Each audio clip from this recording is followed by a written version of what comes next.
Pendant 5 jours, l'administration locale, les gestionnaires de forêts communautaires, les représentants des villages impactés par les concessions forestières et les responsables des entreprises du secteur ont été sensibilisés sur les thématiques clés, souvent source de tensions dans les zones rurales. Parmi les sujets abordés, les cahiers de charges contractuels, l'organisation des comités de gestion et de suivi des projets, les fonds de développement local, ainsi que les principes de foresterie communautaire. Lors de l'ouverture, Jean-Benoît Bécalé, gouverneur du Moyen-Ogooué, a souligné l'importance de ces ateliers pour favoriser un échange productif entre les différents acteurs.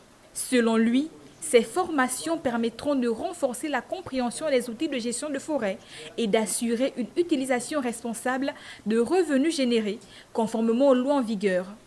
Rosine Loubdi-Piga, préfète de Labanga-Binié, a quant à elle encouragé les participants à mettre en pratique les enseignements reçus.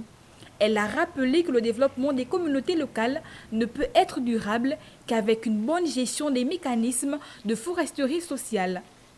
Abdoul Eyegé Traoré, chef du département juridique à l'ONG Conservation Justice, a expliqué que ces ateliers ont été initiés en réponse aux difficultés rencontrées dans la mise en œuvre des cahiers de charges contractuels et les problèmes récurrents dans la gestion des forêts communautaires.